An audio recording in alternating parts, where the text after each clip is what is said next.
Yo, what is going on, Raider Nation? This is Wi-Fi Willie, host of Raider Central, my own thing I got going on here. And today we're going to talk about the game that's happening in about 5 hours, less than 5 hours. Los Angeles Rams versus the Las Vegas Raiders. Should be pretty interesting. I'll get into some stats and I want to do a breakdown quickly of kind of what happened last week, and then I'm going to show what I think is going to happen today. So, just in general though, I will say with regards to starters playing, I am leaning towards the side of starters not playing. I don't even think you'll see Derek Carr do one series or anything like that. At the most, if you do, you'll see him do a series without Waller, something of that nature. And the reason I say that is because a lot of these starters, talking about defense too, these guys just scrimmaged against the Rams. And Derek Carr in his press conference said, hey, that was like a game, so all that's taken a toll on their body.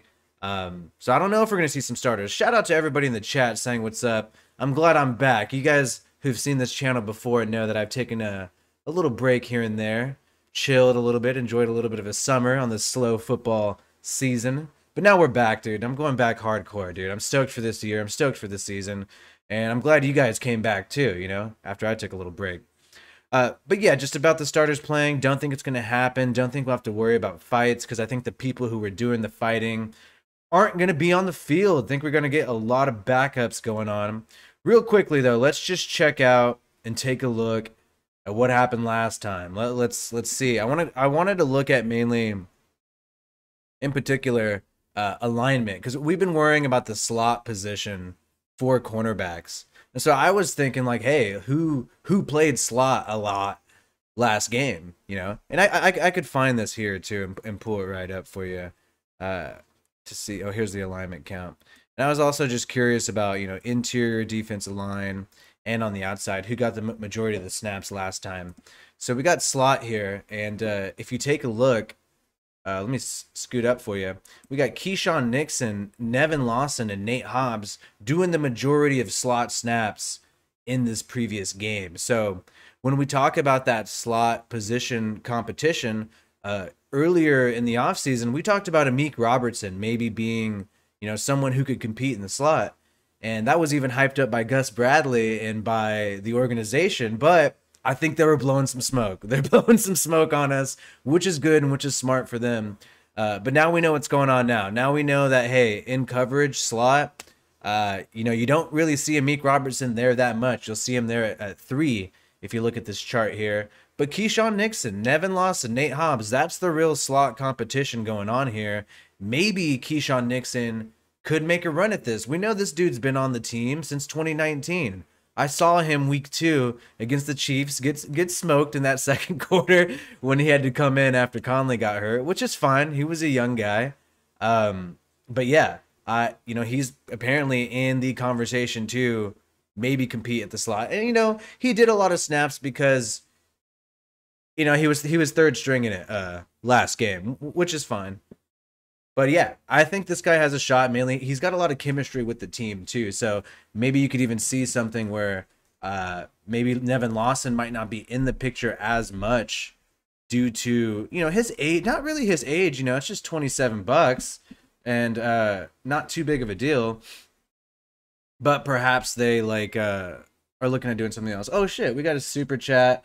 Yeah, feel free to engage with this. I got to get my super chat gang going. Nice.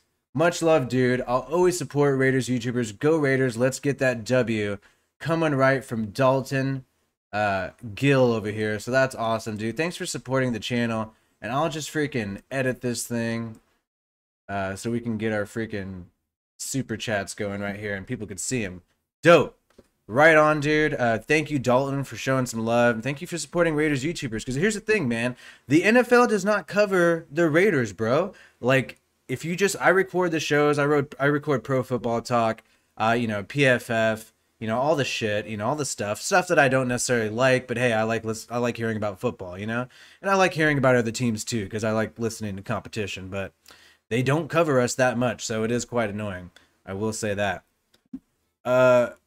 Well, yeah, so that's it for slot right there. Pretty interesting to see. Keyshawn Nixon, yeah, he's probably has the toughest spot at making the roster compared to Nevin Lawson and Nate Hobbs, but uh maybe his familiarity with Gruden, his relationship with the front office, it extends longer than some of the players on the team. Maybe they might have a role for him. I don't know. Looking at who played nose tackle a lot, somebody who would typically be backing up someone like Jonathan Hankins. Taking a look at it here, we got like Matt Dickerson, getting a lot of the third string snaps. Niles Scott too got on there. Darius Philon did a little bit. Also too, like interior defensive line, mainly the 3 tech. You saw Kendall Vickers do that a lot, which is quite interesting because Vickers. Oh, sorry about that. Right here. Sorry about that. I didn't know I didn't show you guys that. So Dickerson getting a lot of nose tackle here with 7, and then Niles Scott, Philon there. But as far as like more of a 3 tech defensive tackle, somebody like Vickers got a lot of snaps, despite the fact that he played a lot of defensive end last year, so you could see things switching up according to the scheme. And then my guy Philon. Some people mentioned the Philon interview in the chat. Check that out if you haven't already. That guy's freaking awesome. Cool dude too.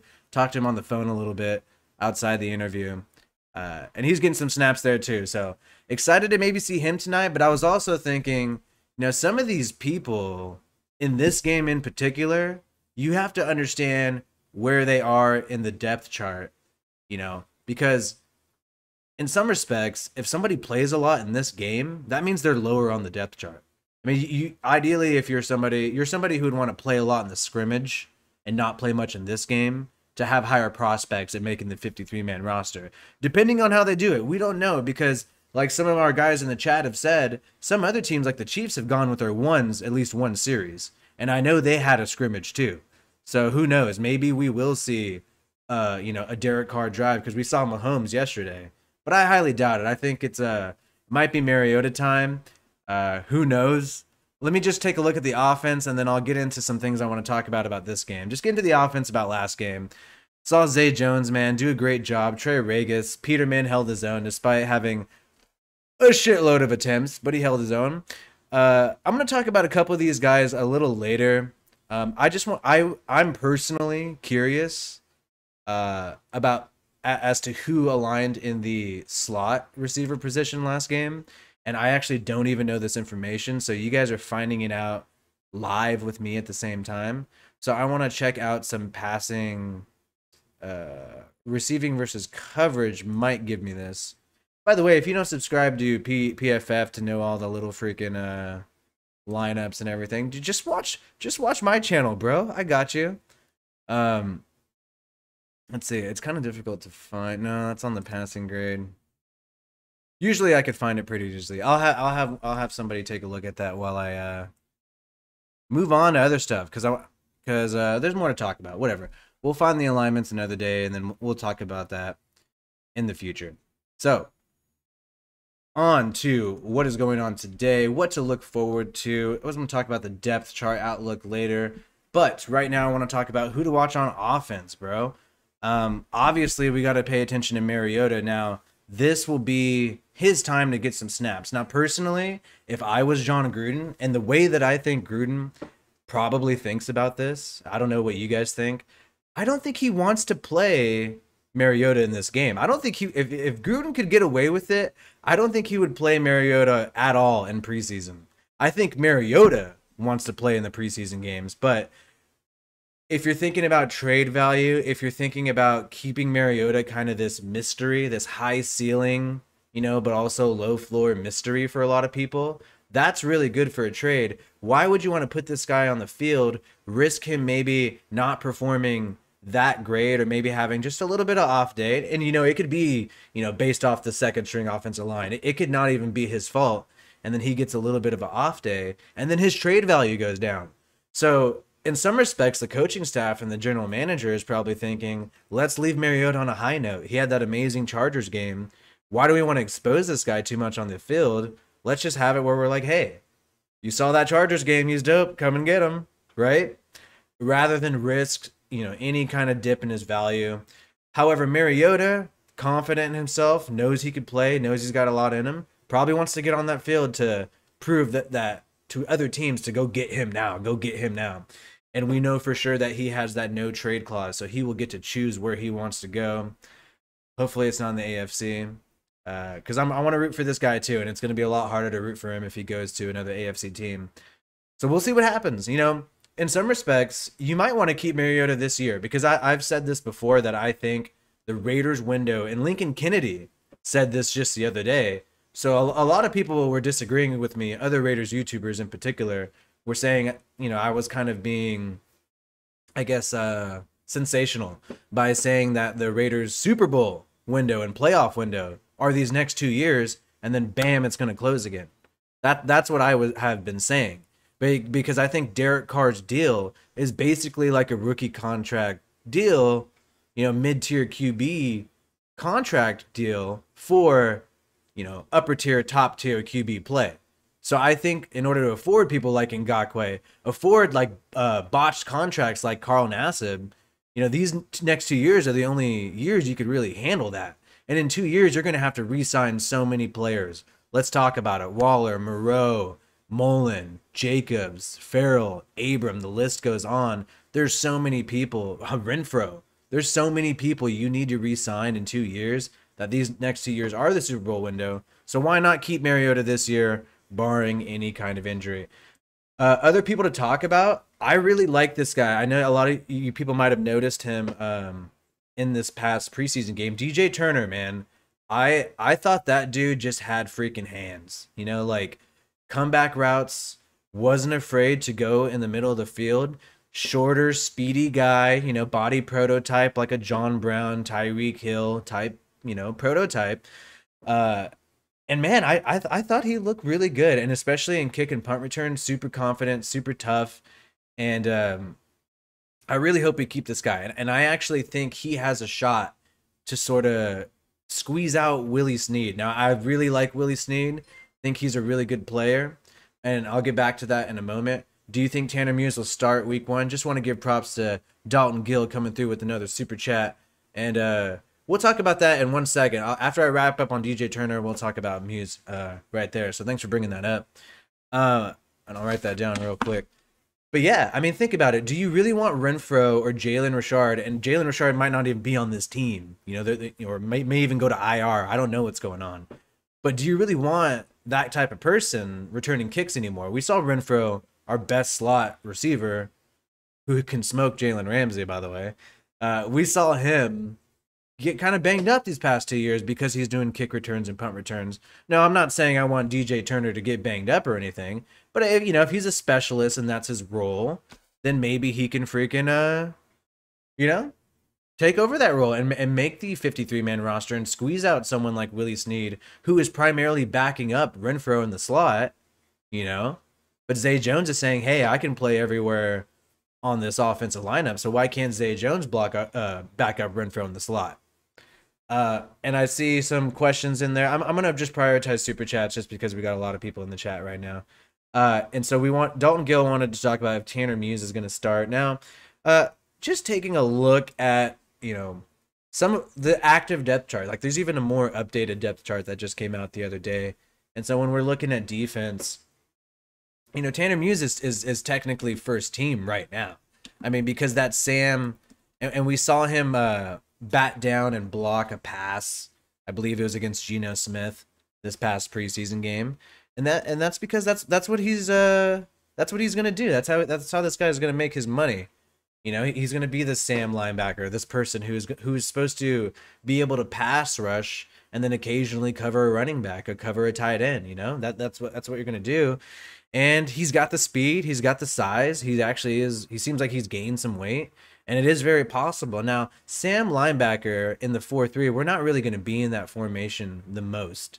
Very little, in fact. You know, most teams, I mean, I just feel like every team in the NFL is always in nickel. I don't care what scheme you run, but you're going to be in nickel most of the time because it's a passing league. So the real question is, you know, can Tanner Muse get on the field next to Morrow? Can he be that guy? You know, because people have speculated perhaps Littleton, perhaps Kwiatkowski could be that other linebacker when we're in the nickel. I think Muse has a good shot because he's got the speed. He has the speed and coverage skills, after playing safety at Clemson, he has those advantages over Littleton and Kwiatkowski. So do I think he can start week 1? I think definitely due to the injury to Morrow, he can start week 1 in the nickel. I think he has a shot at that. I think he's already got locked down week 1 Sam linebacker, but I don't think we're going to be in that formation that much. So, this guy might be a sleeper 3rd round pick. It might be a starter for us. He's already a starting Sam, probably going to start a nickel due to Morrow getting banged up. So, thanks for you guys shouting out in the chat. If I don't get to it right now, dude, I'm always thinking about what you guys are saying. So don't even trip. This isn't falling on freaking deaf ears. And you know what? You guys need to argue with each other. That's what I like to see the most. Speaking of, I kind of foreshadowed this by talking about DJ Turner perhaps making the team. Bigger role for Zay Jones, backing up Renfrow in the slot. Maybe kind of cutting into the role we imagine for somebody like Willie Snead. And I don't want to say that to be harsh, but we just really need a kick returner. And we really need a speedster because when you think about it, yes, John Brown could back up Henry Ruggs, but, we need a third guy who could be that speedster, that burner, those deep streaks. I think that's what we imagined for Rico Gafford in 2019, and we eventually had to part ways. We need somebody like that. So I really like DJ Turner, and I think that opens up a role for Zay Jones to kind of be the permanent guy to fill in if Brian Edwards can't get it done or is not all there, or if Hunter Renfrow is banged up. I think Zay Jones could carve out a really big role, and I'm really excited for him this year. There's some energy and aura that this guy is putting off that kind of makes it seem like he's just really comfortable, man. This guy is a lot more comfortable than I've seen in the past, and I'm stoked. Seems like he's stoked to play football. Seems like a happy guy. Really hope he balls out, man. I see some things in the chat. Patriots will try to get Renfrow. I don't know. Let's talk about the defense a little bit. Obviously, I'm hyping up Phylon because I just did the interview with him, man, and he's a really cool dude.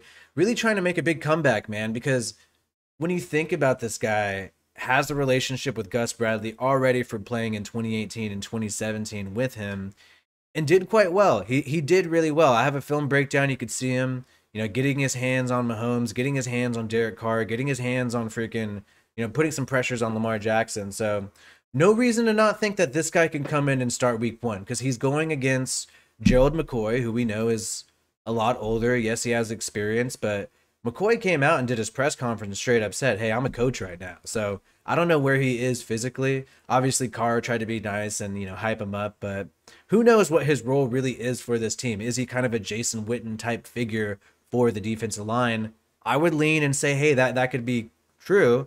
And there's nothing wrong with that, and that's badass. I mean, McCoy is a Jason Witten type figure. That's awesome. That's exactly what people on this defensive line need. So stoked on that. And then you think about it, it really comes down to Quentin Jefferson and Phylon. Like, who's going to be that 3-tech defensive tackle? Right now, Jefferson, I think he only had 2 snaps last preseason game. And it was quite interesting because it was in the nickel and he kind of lined up next to Phylon. So maybe there could be a situation in the nickel in the future where maybe you take Hankins out, put in and then put in Jefferson, then you got Jefferson and Phylon, something like that. I could see that happening. So keep an eye on him. Really want to see how much he plays today and just rooting for my guy, dude. Really. And I think he's gonna ball out. I'm not rooting in like a way where I'm worried about it. I'm ready to see him go. Amik, man. So we talked about the slot earlier. I was showing you guys some stuff where Keyshawn Nixon actually played way more slot snaps than Amik Robertson. So Amik played like a lot of outside corner, and that's where he had I think he had the 2nd or 3rd highest college PFF grade for an outside corner, coming into the draft.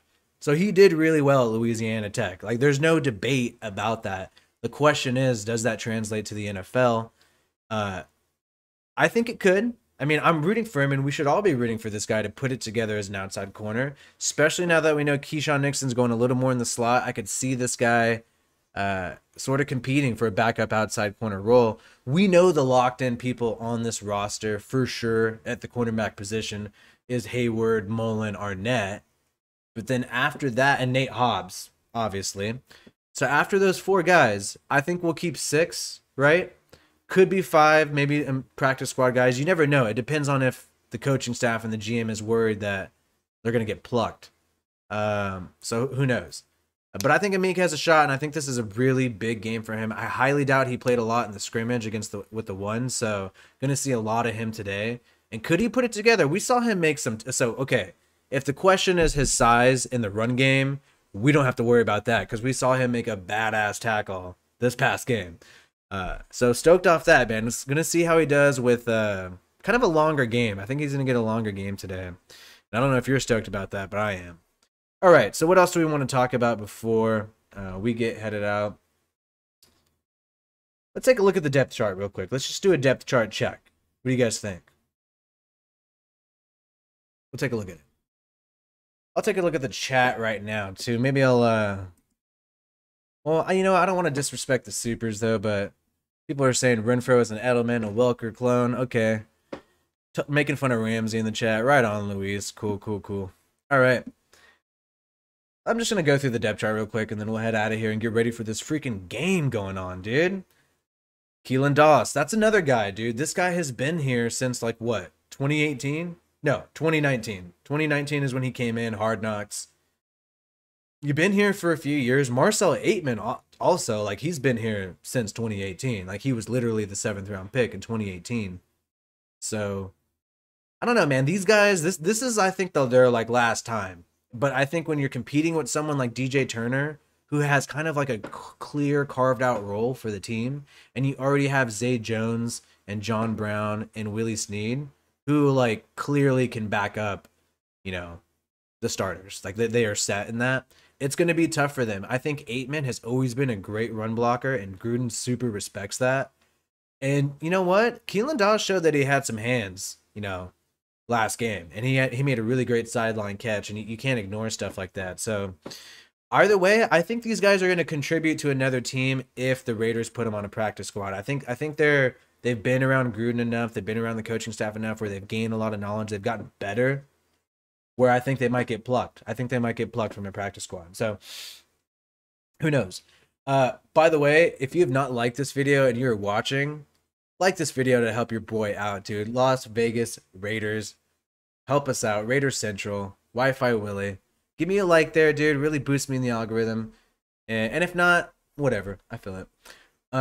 Andre James, don't think we'll see him today. I don't think we'll see the starting O-line today. So, you know, Jimmy Morrissey. I mean, I'm intrigued.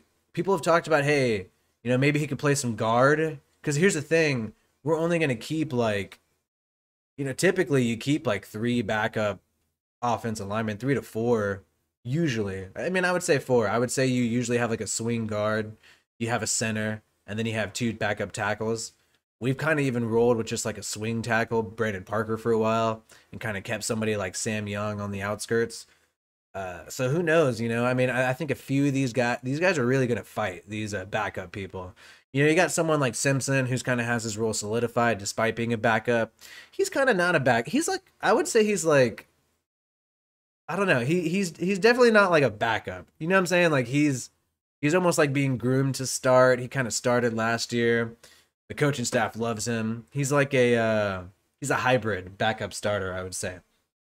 But Jimmy Morrissey, can he carve out that kind of role? And I think with Nick Martin having the experience over him, and despite the fact that I looked at Jimmy Morrissey's measurements, you know, he's kind of a big guy when you look at it, you know, on paper. But when you saw him during the game last week, I don't know if it was the type of pads he was wearing. I was like, bro, this guy, you know, he kind of looks like, he didn't look as big as the, you know, the numbers on, you know, his profile. That's all I'm going to say. But hey, I don't want to speak without knowing my shit. Just going to say maybe it was the pads or something, but he did look like, I thought he was going to have a size disadvantage, but then I looked up his numbers. I was like, this guy's got a good size. What's going on? But maybe it was the pads. But Leatherwood, I don't know if we'll give him some snaps. I think he's got a lot of first-team reps against the Rams, so I don't think he'll be in there. Waller, bro, just keep him out. Let my guy chill. Let my guy Moreau chill, too, you know? John Brown, even when we saw John Brown in the preseason game last week, I was just kind of like, you know, I mean, why mess around? You know this guy's a veteran. He knows what's up. So I was kind of like, on that. I don't know what you guys thought about that. Not really sure. DJ Turner, I was saying I want to see him. I want to see what Willie Snead's up to, because if he's just going to do the slot, maybe Gruden will try to bounce him on the outside, you know, line him up in different areas, try to make him more versatile to see if he can carve out a role. on the team. Yo, shout out to you guys in the chat, man. Shout out to my guy Dick Vital. Shout out to Kenneth, man. Luis, Josh Serratos, Pastor Raider. I saw you. Herman Munster. What's going on, Manny? Raider Dangerfield. I like that name. I like comedy. I like Rodney Dangerfield, so I like that name. Shout out to all you guys though, dude. Dalton Gill for sure, showing some love earlier. Appreciate y'all. Yeah, Jalen Richard, BJ Edmonds, and Trey Ragas. This is obviously a big game for them. I think Trey Ragas has the advantage, obviously. I want to know how these guys do in the passing game, though. I want to see which of these guys can pick up some blocks, who can pick up a blitz. I think Gruden in the press conference, if I remember correctly, implied that Trey was a little ahead of BJ on that. Get them both ready, though, because I don't think BJ, if he went to a practice squad, would necessarily get plucked. Not to sound, rude or anything. It's just my personal opinion. So, I would kind of, really give these guys some reps and really try to work with these guys because you already have your starting 2 running backs. Odds are you're not going to need a third one besides in pass protection. And so if these guys can't get it together in pass protection, then why don't you go out and hire like a pass protecting specialist in free agency? I mean, I'm sure there's some available. I don't know the active free agents right now, but you could typically find a veteran who could do that type of thing.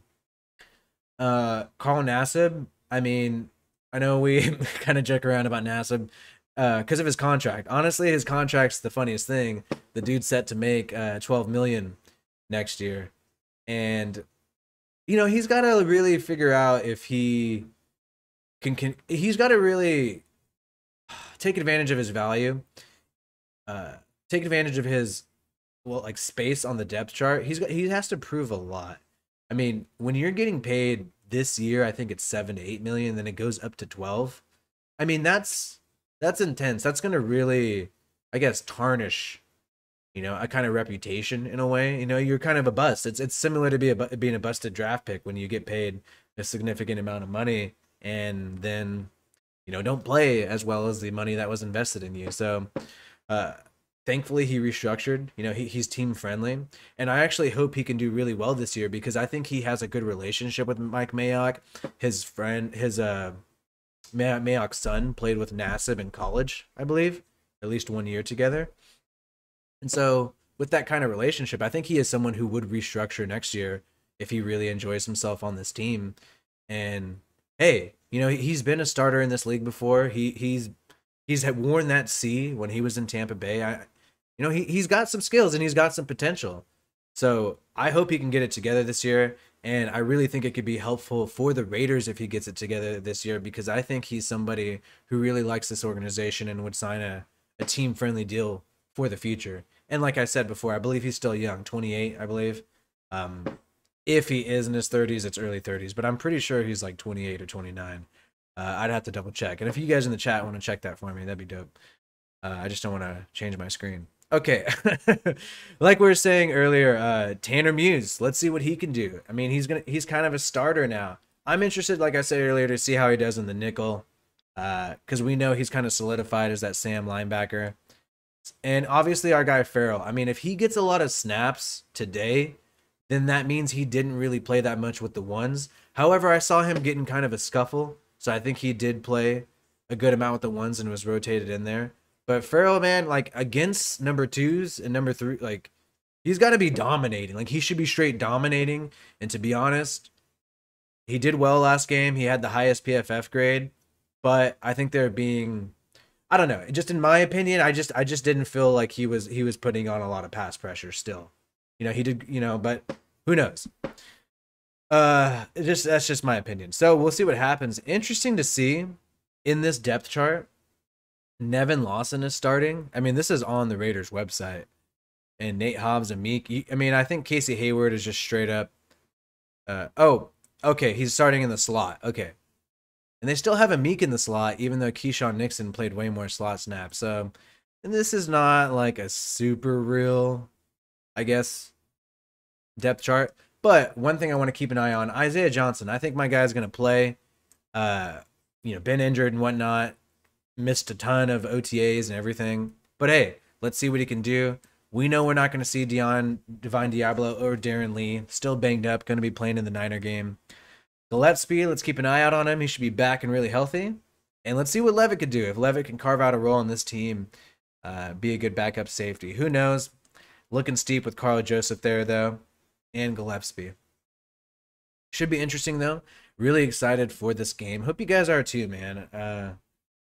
I mean, football is freaking back. It's pretty cool to see. Shout out Diego Lopez, super chatting $1, bro. Appreciate all the love, man. You know that stuff goes a far away for us here, man. We do invest, us Raider YouTubers, we do invest in equipment. Take some time, so always support your YouTubers, man. People that you like, because these guys are investing tons of time, man. They're getting equipment, sometimes getting lights. Some certain things can be quite pricey, so shout out to you guys, man, fucking supporting it. And that just makes us want to make more stuff too, which is awesome. Yeah, Kuntz, a lot of people in the chat are talking about Kuntz. Yeah, you know, I don't know if he was disappointing. He still got some good pass rushes in there. I think that's all you can expect from him. I think he's still, for some reason they say he needs to gain more muscle, but when you look at his height and weight, it's not too far off from, you know, premier pass rushers who are his same body type. So I don't really know what's going on there. We'll keep an eye on Kuntz today, though.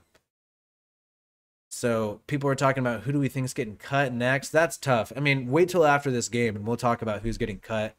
I don't want to make any bold predictions. I don't want to hate on anybody right now, to be honest. I'm kind of, I don't know. This is a tough moment for a lot of people, man, trying to make this team. So hopefully a lot of people do well, man. When I saw Raider Central pop up, I thought this was going to be a Mikey Raider video. Hey, I'm just trying to have a more universal name. I've been going by Wi-Fi Willie. A lot of people might know I go Wi-Fi Willie Raiders, but Raider Central, it sounds like a Raider show, and that's kind of what I like to do. I like to usually do pre-recorded things. Yeah, I'm only going live now because I just didn't want to spend time editing this. And you see, I kind of like knew what I was going to talk about. Showed you guys some stuff. But yeah, that's kind of what we're doing here. And I'm still going to see if I could find the offensive alignments with these receivers. Oh yeah, I finally found like which receivers played in the slot and all kinds of stuff. So I'll show you guys that real quick, and then we'll I gotta go freaking get some food, probably buy some beers, get ready for the game. I know a lot of you guys are doing that. Let's see. And yeah, man, a lot like, wow, Bengals did not look too good. Let's just talk about Bengals didn't look too good. Cardinals, man, their defense looked trash. Like I don't think Mahomes even looked that good, or even the Chiefs or Ed Hilaire. They just couldn't tackle. If you guys saw Cardinals and Chiefs, so I don't know. Every time I watch a game, I get less and less scared of the Chiefs. I don't know what you guys think. Do you guys feel like that? So slot snaps. Whoa. This is actually kind of surprising for me. DJ Turner. I didn't notice this last game. 16 snaps in the slot. Yes, he was playing with the third string a lot. But my guy's coming in and, you know, wow, I don't even think I see. Willie Snead didn't even play this past preseason game. So that could either mean, hey, like he's so high on he's higher than maybe even Zay Jones on the depth chart. Maybe, or even John Brown. But I think he might have been a little banged up. I'm not sure. So maybe we'll see Snead out there. From the looks of it, no snaps. Number 17, Snead. Yeah, weird. I mean, I didn't think.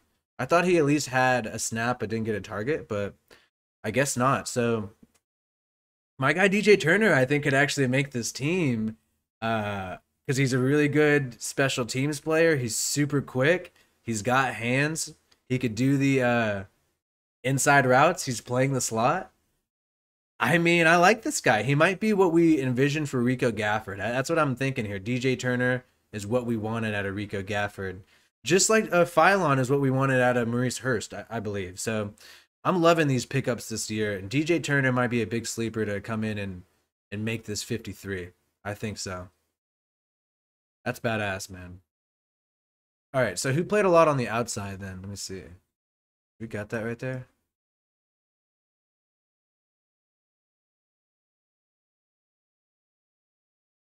Get my key. Oh yeah, wide. Okay. Okay, so on the outside, it's Dylan Stoner. Dylan Stoner and Keelan Doss had the most. But then DJ Turner, he just played so much. He was out there too. I think he had just like the most snaps. Him and Doss pretty much like played the whole game.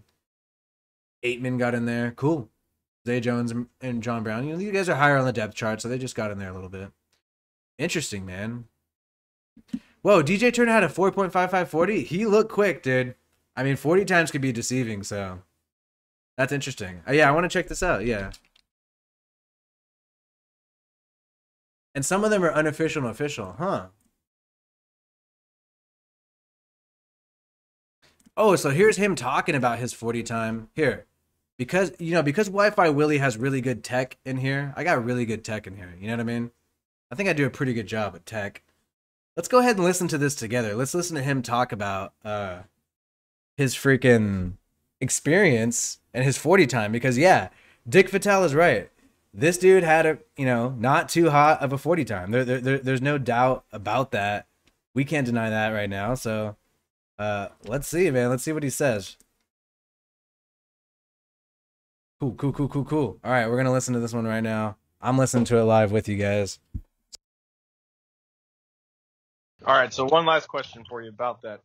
Where's your 40 time at right now, if you don't mind me asking? So, all right. If you don't mind me asking. So, all right.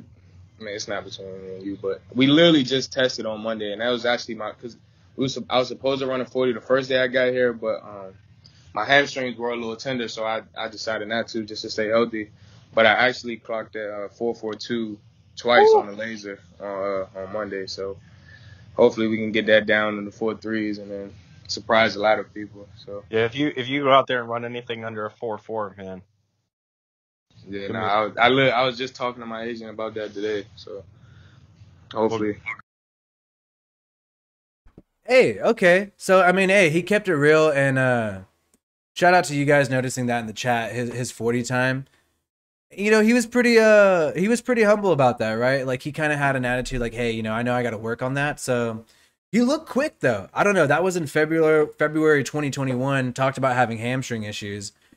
And this dude looked pretty quick this past game. So I know he ran the 4.55, in college, but I don't know, looking kind of nice in my opinion. I don't know what you guys saw, but I thought it looked pretty good. Let me just hear more from the chat, man. Let's go to the chat now. We're going to go chat gang because I pretty much, if you guys are coming here a little late, I pretty much talked a lot and talked about the depth chart, who I think is going to play. And I went over some snap counts, basically in alignment. I went in to say, show who played the most in nose tackle, defensive tackle. We talked about Vickers getting in the nose tackle a lot, I believe. And talked about who played in the slot corner too. So interesting topics earlier. And we also just went over a little bit of grades. And then I went into certain players who I'm hyped on. I talked about a few people. Turner was one of them. Phylon, of course. And looking at Keyshawn Nixon, even though I think he's got the toughest shot, I think, to make the team, played a lot of slot, and we kind of do need that. Maybe he could find a role backing up Nate Hobbs, and maybe Nevin Lawson. We're like, hey, bro, you're not going to play 2 games anyways. We need to go younger. That's true. I mean, that could kind of happen. Shout out to people earlier, though, man. Shout out to Dalton Gill giving a super chat. A couple of them earlier. Really appreciate that. And shout out to Diego Lopez, too, contributing to the channel. Really appreciate that. So, is Mariota playing today? Here's what I was saying earlier. And because I got a lot of people who just joined in late. If you're Gruden, do you really want to play Mariota at all during preseason? Why not let him end on a high note from that Chargers game? You got people who already want to trade for him, already think he's dope because of the Chargers game, ended on a huge high note in that game despite getting the L. And if you play him in preseason and he struggles even a little bit, then you're in a situation where you think, damn, I shouldn't have played him because he had higher trade value. Why not play Peter? I mean, Peterman, if anything, playing Peterman in preseason is boosting his value a lot. I mean, people are thinking like, hey, if I want a younger backup, why not get a Peterman? Like, I think people are changing their opinion about Peterman due to him playing, and that's actually more beneficial for the Raiders than chancing boosting Mariota's value. On the flip side, I think Mariota is kind of thinking, hey, play me so I could increase my value. but then the staff and the GM is like, well, if you make a few mistakes, you might decrease your value. So there's all that too. So I think that's wrapped into it. I think he plays at least one drive, but don't be surprised if he only plays like plays very little. For all those reasons that I listed. I don't know if you guys agree. Do we see Carr, bearded Gunny, my guy? I don't think we see Carr. I think a lot of these guys played in the scrimmage. The Rams and the Raiders, they're both like, they got a really good relationship with each other. McVay, Gruden, we know about it. Hard Knocks, check it out. And I think they're both kind of like, hey, let's get as little people injured as possible. So I think we're going full practice squad guys, full freaking third string. That's what I think is going to happen a lot today. The people who are ones and twos already scrimmaged. Like, we might not even see Farrell out there or Phylon today. Like, I think that's quite possible. A lot of people are, and even Vic Tafer, even though that guy's wrong about a lot of shit, he gets a lot of shit wrong, and he's kind of a hater. He did say that he, like, 30 people aren't going to even suit up. Bow, what up, my guy Bow, dude? Appreciate you, man. I've been seeing you a lot, you know, whenever I'm going live and in the comments. You always have cool shit to say. And yeah, dude, Chiefs, I think they're just going to start declining. I mean, everybody's getting older. They're getting figured out too. Like, Andy Reid's scheme is getting figured out. And I just think you can't rely on that improv. You can't rely on that improv all the time unless the NFL is just going to give you pass interference calls. Which, even though Damon Arnett struggled last year, he got, like, fucking ripped off, you know, the past game against the Chiefs. I shouldn't cuss on this channel because it just ruins my chance of getting better advertisers, damn it. But but anyways, yeah, like, Arnett, there is like a BS PI call with Kelsey, and I just think they got lucky a lot. Now, hey, on the flip side, the first game we played against the Chiefs, there were a couple of times where Abram held in the end zone on receivers, and we got away with a few PIs. I'm an honest fan, but hey, it goes both ways every time. The Raiders get screwed over way more than most teams, but we got a few breaks. But that's just because I'm such an honest viewer. Where, like, I'm even like looking to say, hey, did we get lucky on that play when we made that stop? Like, I'm trying to keep it as real as possible. So that's what I even will admit. I'll admit that.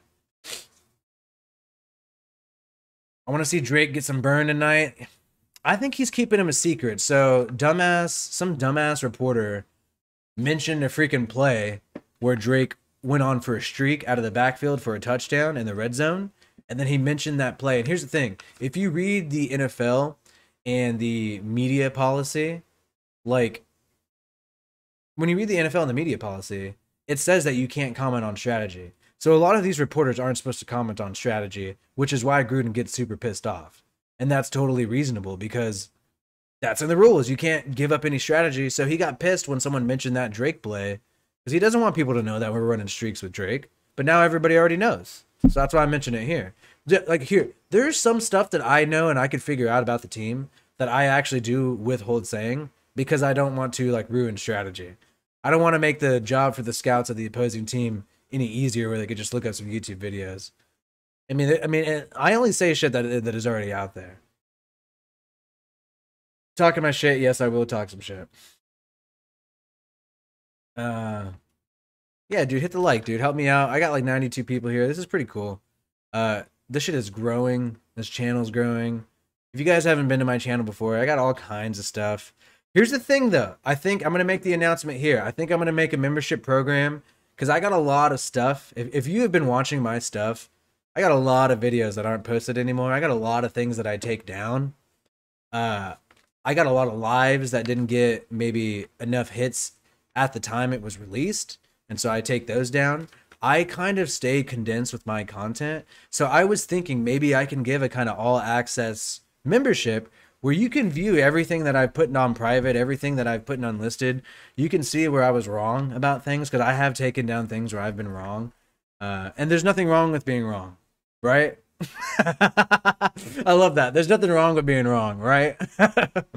But yeah, so I'm thinking about that. I'm thinking about doing lives where, you know, I kind of talk about maybe some stuff that happens, maybe a little more casual, than these types of things. I don't usually go live anymore. I don't know. Let me know if you'd be interested in that. I'm not sure. Either way, still coming out with more stuff. And if you haven't seen my content yet, dude, check out some of my old videos. I got some stuff that I think has a long shelf life. Like if you check out like my grade of the 2018 draft, 2019 draft, I did those this past year. And those are things that you can kind of look back on. I even grade free agents from previous years, like how, like when you look back at it, like what did we do in free agency in 2019? I got a lot of that kind of stuff. So check it out. I got my cat right here, so I'm petting it right now. NFL Network told Carr's audibles last year. That's when he says it. It says a right-handed NBA player's name. That's true. That's true. Yeah, it's true. I mean, obviously though, I think Carr does a lot of fake calls. Here's the thing. Okay, so I'm gonna keep it really real right now, and I think a lot of people, I think you guys are gonna be. I don't think Mariota plays half the game. I think you guys are gonna be upset about what I'm gonna say right now, actually. And one thing that I'm worried about, and this is the kind of stuff that I'm not gonna talk about on pre-recorded videos, and I'm only really gonna do pre-recorded videos in the future. Because live stuff, I think I end up saying like a little too much of what I think. And here's what I'm gonna say is that like I do think that the lack of crowd really helped Derek Carr last year, and I think there is a possibility that, you know, hopefully Derek Carr can progress because he has so much more time with this scheme, and hopefully he can progress because he has better receiving talent, right? But I mean, I think there being no crowd, the way he was able to make calls, make adjustments, and audible was insane. It was like you're at practice. And I think a lot of the best plays that he did were due to switching calls like that. And this year, even at home, with how loud it's going to be in Vegas, he's not even going to be able to do that at home games, really. And at most of the games. At least not as efficiently. I mean, that's just straight up true. You can't deny the fact that he is going to have a harder time making adjustments and audibles due to just straight up things that are completely out of his control. Just the decibels of volume in the building is going to make it more difficult. And so, I mean, do we think that there's going to be a decline in play because of that? I mean, I hope not, right? But it's definitely a possibility. It's definitely a possibility that if you relied heavily on audibling and making adjustments, and that's when you did the best last year and you had your career year in 2020, I think most people who are gambling would say you're going to regress because you're going to have a crowd and can't make those calls anymore. I mean, I don't know about you. And let me know what you guys think about that in the chat. That's something I don't really... I might even take this video down or cut this part out because I don't really like getting too negative sometimes. I mean, sometimes you guys have seen me get negative. I mean, people saw my Farrell video, even though I was just reporting the news. We'll see what happens with that, and we'll see what the future holds. I hope he's a baller, right? But with the same thing, you know, and you saw that in 2019. I mean, he did try to make some audibles, and there was times where like they weren't on the same page. Week 2 against the Chiefs with Tyrell Williams, he tries to make an audible, and he's at home, and Tyrell Williams doesn't really know what he's saying, and then he throws a pick in the end zone. So, I think that I think that might have an impact. I hope not. I think the fact that he has a better receiving core, they'll be able to just do the play most of the time. Maybe he won't have to audible as much. And here's the thing. He's got to improvise when the play breaks down. That is clearly the dark side of the game for Derek Carr. And I think he did a lot better improvising this past year. But it's something to care about. I know people, I already told you guys that, I already said you guys are going to hate me for talking about that and for saying that. And now you guys are already pissed. And here's the thing. I am the biggest Derek Carr fan in the world. Like honestly, I am a bigger Derek Carr fan than you. I don't care who you are. I really am. You can ask my girlfriend. I could even bring her on here. She could tell you. I am a hardcore Derek Carr fan. Let me show you something. This is why I'm a hardcore Derek Carr fan, right? And I've been rooting for this guy. And I love when people get shit on in the media and then they prove them wrong. that's one of my favorite things in the NFL. So I'm rooting for this guy hardcore. I defend this guy all the time. I think he's a top 10 QB, but hey, not going to be able to audible as much this year. That's all I'm going to say. I don't know.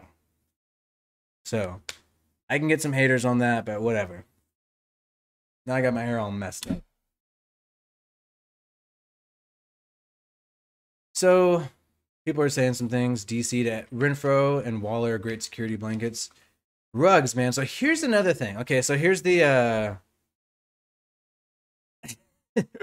oh, I love the chat. I love the chat. Keep it coming. I'm seeing the shit. I'm not gonna report all of it because I'm not trying to hate on the supers or unsaturate the supers. But what I will say though, okay, and so I said a lot of positive things up front. So this is gonna be the dark side of the show. Okay, I'm just saying that. And here's the thing: all of this could be wrong, and I actually okay. I think the Raiders are gonna go and make a playoff run this year, and I think, and like I said in the middle of the show, like this is the year, and if not, next year's the year, and after that, it's like gonna take a while for us to really make a run again, because Carr is on his cheapest deal, and there's just so much with the cap and the talent and the years with the team that we have, where it's like, I don't know when we're going to get this sweet spot again. We're in a really good sweet spot, and I'm really stoked about this team, and I really do think they can go deep. But what I will say, aside from the audible comment I made about Carr, and like I just said earlier, I'm a bigger Derek Carr fan than you.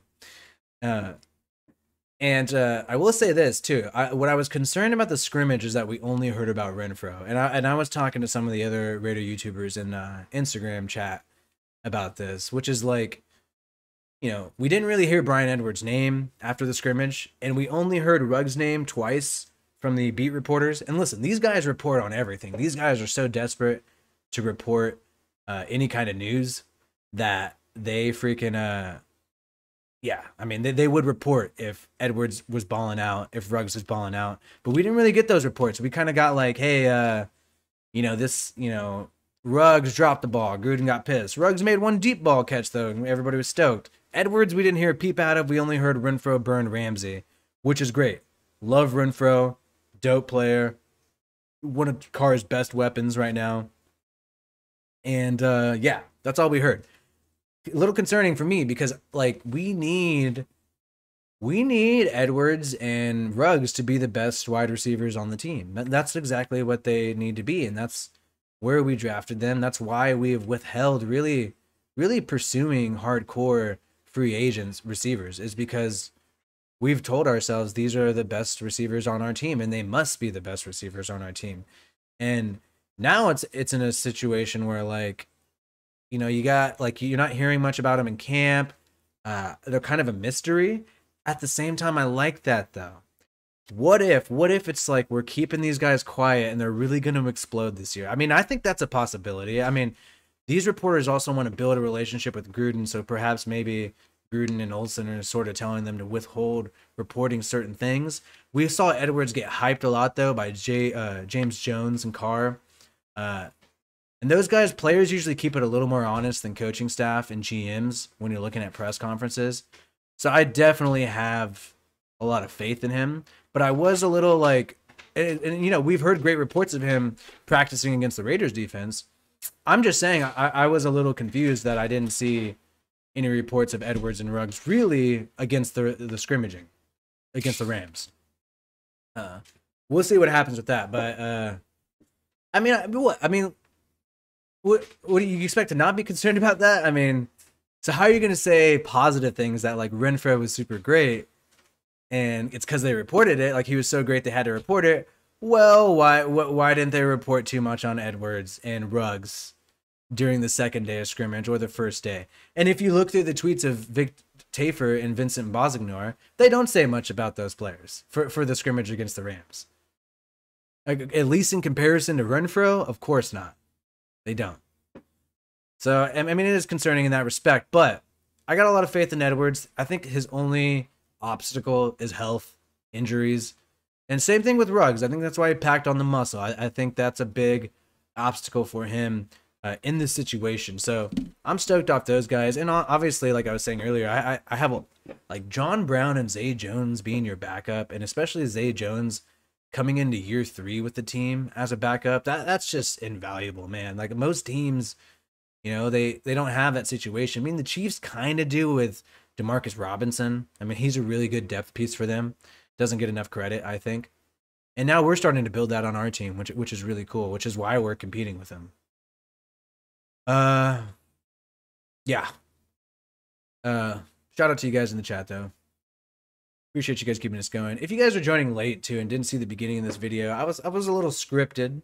You know, I kind of knew what I was going to say, and I talked about some key things. Looking forward to this matchup, and I also reviewed a little bit of snap alignment, snap counts for this previous game, seeing who played a lot, you know, against Seattle, and it was kind of revealing. DJ Turner in the slot a lot, Keyshawn Nixon at slot corner a lot. Kind of interesting stuff. So check that out. Scroll back in the video in the beginning if you came here a little late. Rate the tape in the chat. Shout out to him. You guys love that guy. He's always dope. And see what else you guys are saying though. Cameron Harris, I'm overthinking things. So a lot of people say I'm overthinking things. Okay, this is the final topic I'm going to get off on. And this is because here I did the positive stuff in the beginning. I did the optimistic stuff in the middle and everything. And now I'm getting critical. And so I already hit Carr on audibles. I already hit the, you know, our receivers being question mark and not being mentioned much in the scrimmage. And I also am going to talk about Clelin Ferrell because people say that I look into things too much, and I made that video like, hey, it looks bad that Clelin Ferrell's benched. And here's what I'm saying. Here's my thesis statement. Is that the GM looks bad. I mean, I get it that it's cool that we have depth in our defensive line, and I think that's awesome. And I think Ferrell will be rotated in, and he will play this year. But he's not going to play more than Unique, Ngakoue, and Crosby. I mean, as of right now, that's what's projected to happen. And so what I'm saying is it looks bad. Like, it looks bad for the GM when your 4th overall pick is a rotational piece. That doesn't look good for the GM. It looks like you're kind of didn't get exactly what you wanted, or you made a mistake. And obviously, since we had a different defensive scheme back then, that's probably why. Honestly, it's not on Ferrell or anything. It's probably because we drafted incorrectly, because we were doing Paul Gunther's defensive scheme. And yeah, he is a good piece for that kind of scheme. He really is. Big body guy, really good against the run, kind of an anchor, right? And that's what they were saying right when he got drafted, is this guy could be on the team for a while, really good in Gunther's defense. But hey, we've changed things, and now he's a rotational piece. And then at the same time, at the 3 tech position, okay, he could play a lot in the nickel in the 3 tech position. Hey, he lost weight. So in 2020, they had him gain weight to play more at the 3 tech position in the nickel. And now he lost that weight. So he went up to 285. Now he's back down to 270 something, because he's just going to play on the edge now. That's why that happened. So that's all I'm saying in that video that everybody got pissed off in. And it's the truth. And it is frustrating. It's frustrating as fans for, you know, us to see these botched moves, you know, and these changes and these kind of, I guess you would say, wasted potential in some ways, you know, because I think Ferrell's a great player, and I think if he went to another team that fit him better, he would do really well. And I think if we were still in Gunther's scheme, he would do really well too. But we picked up Gerald McCoy, we picked up Darius Philon, we picked up Quentin Jefferson. All these guys can play in the 3 tech. And Solomon Thomas was supposed to, however, he's having weight issues. Now these guys, like that, you know, they're taking over Ferrell's 3 tech spot in the nickel. That's what these guys are all assigned to do. And some of them have fully guaranteed contracts. So I don't think you could convince. Granted, if Crosby goes down, if Unique goes down, I'm super glad. And I think Ferrell is an invaluable player. He's a talented player. He's a good rush defender. He showed that he can get after the quarterback when it's kind of a average to below average defensive line. But he's not a guy that you double team in the pass rush. He's not. As of right now, in this scheme, as of right now. And so I think that's what's going on now, and why, you know, he is a rotational piece. And so I don't know what the future holds. I don't know. Maybe, okay, here's another thing. I could be completely wrong about the whole nickel thing, and maybe Ferrell is our starting 3 tech in the nickel. But based on who we've signed in free agency, I just kind of doubt that, dude. You know what I mean? Like, I just don't think that's true. I think, I mean, why else would you invest in those guys? You know, we didn't invest in those guys previously. We just kind of had Mo Hurst and we had Hankins and then, you know, a couple other guys come inside, but not really like, you know, Malik Collins. We didn't really spend big money on that. And so what am I supposed to say in that video? So, I mean, check out my video, you know, Farrell, or like, I think it's called something like, you know, Farrell not starting looks bad. It got a lot of views, but it got a lot of downvotes. But hey, that's essentially what I was saying. If you have any questions about that, hit me up in the chat. What is it? 3:17 Pacific time. I'm out here in California, bro. I'm out here. Let me know where you guys are at in the chat. I want to know where Raider Nation's representing. Let me know where you're from. I'm over here in the 559 right now in Cali right now. I might move pretty soon, though. Other places in Cali. Hey, I've even thought about moving to Austin, Texas. Anybody in Austin here? Let me know. Let me know where you're from in the chat, though. I love seeing... Sometimes we get international people. That's always stoked. I had a guy from Korea a couple weeks ago. All right. We need better hype guy reporting. Look, I went hype earlier. I'll go back to hype. I'll go back to hype. So here's the thing, though. Yeah, that is true that we already do get a lot of negative reporting. But, and here's the thing why I think this is our Super Bowl run. And I do think that we could make it to the AFC Championship game. I think that we have proven that we could beat every AFC Championship team. Even when or AFC contending team. When you look at the Colts, when you look at the Bills games, there was just key mistakes that really separated us in those games. Now, I would say, let me start with the Colts game. I would say like a couple runs by Taylor really just ruined the whole game. Like when you're giving up 60-yard runs like twice, it's going to be tough for you, right? But when you look at us offensively and even against the pass in that game, besides Abram giving up a deep ball to T.Y. Hilton on a busted coverage, really solid, to be honest. So I look forward to that a lot. I actually do think the scheme change, especially for Abram going in the box, and then you got Merring out there. You know, he's going to be covering someone like T.Y. Hilton on a deep ball. That's what I like to see, and that's why I'm really stoked, because I think these key little mistakes, it was mainly big plays. Big plays ruined our team last year. And I mean big plays also like fumbles. I think Derek Carr with the fumbles, not having Trent Brown there, like that really screwed us up. And now that we got more depth at right tackle, depth rather than superstar talent, I think that's going to benefit us really well. And I really don't know an AFC team we can't beat. And I'm not even going to talk about the NFC because that doesn't really matter. All that matters is who we play, right? In the NFC, like actually play. And from the looks of it, I mean, we're going NFC East this year, right? We're going Cowboys and football team. It's not going to be too tough, well, with the NFC teams that we're playing this year as opposed to previous years. Besides the Cowboys, I mean, that'll be a little tough. And football team has a really good defense, but we got a great offense. So I'm not too worried about that. I mean, and here's the thing, dude. I mean, when else are we going to go to the Super Bowl? Because you have people like Farrell as backups on our team, which is really good. That is really good. If anybody on the D-line goes down, we have somebody who could straight up start for us. Last year, and even in the secondary, I would say with cornerbacks, Casey Hayward coming in and all that, like last year we signed Daryl Worley like in week 12 or something like that, right? I think he even played in the Colts game. So we're in a situation where we're just signing guys off the street last year because we have such poor secondary depth.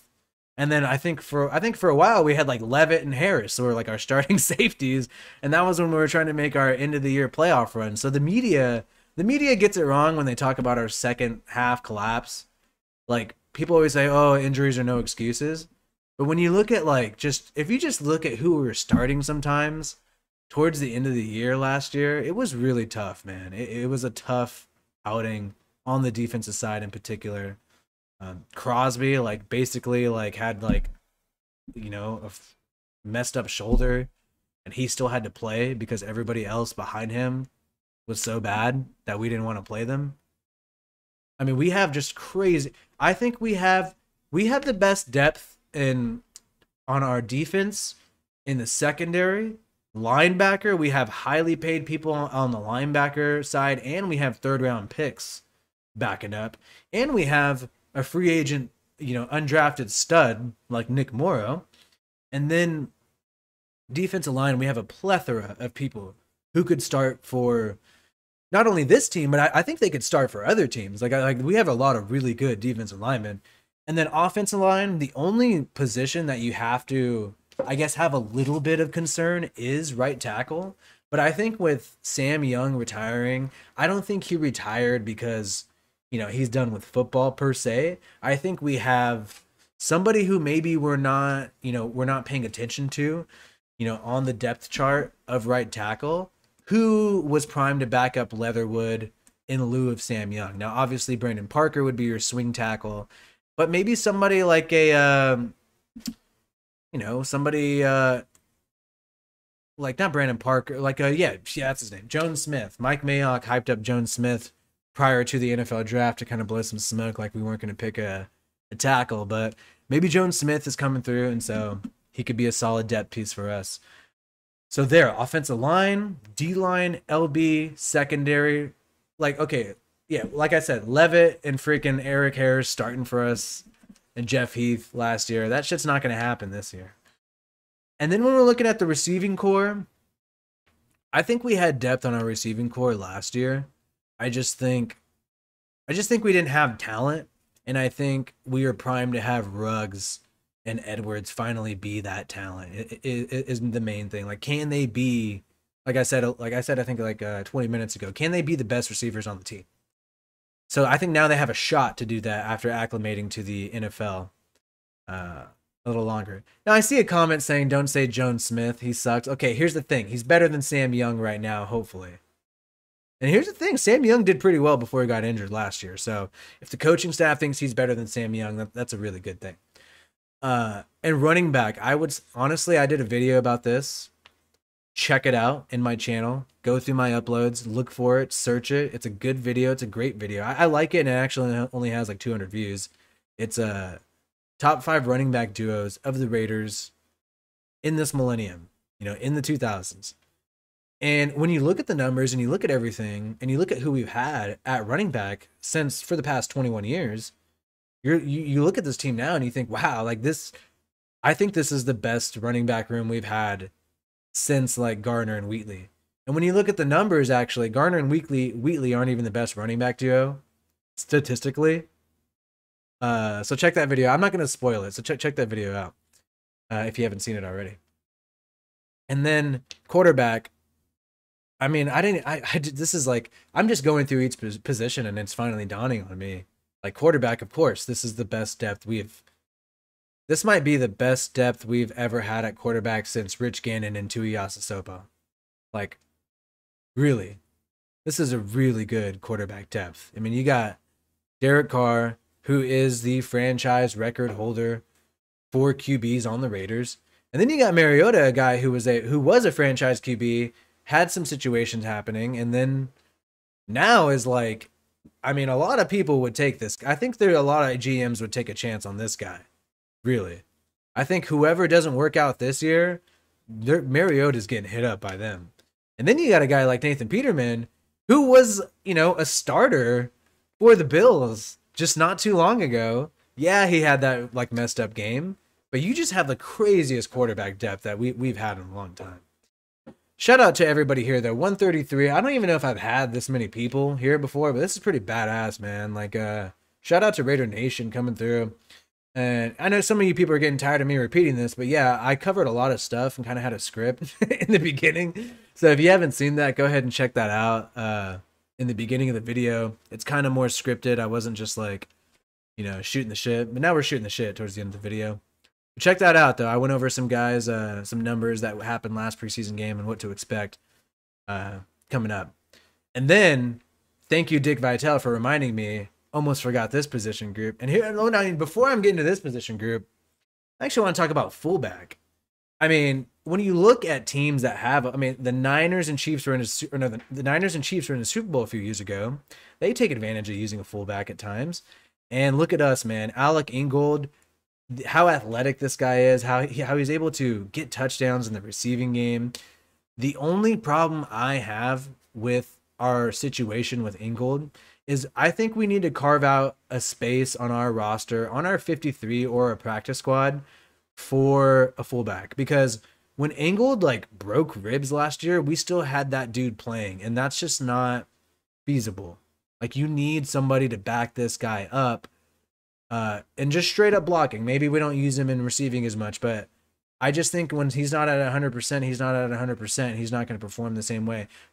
Like, freaking balled out and freaking looked good still, despite the fact that our guy had literally had broken ribs. You know what I mean? Like, it was playing some games. But I think we need to carve out, something on the practice squad, ideally, where we know somebody won't pluck a fullback, but hopefully like Groshek can like really do something and kind of like be on the bubble for our team in case something happens to Ingold. And like Dick Vitale was reminding me, man, tight end room. I think we have a sick tight end room now. I showed a little bit of that Blitz coaches film breakdown that Gruden did on my channel.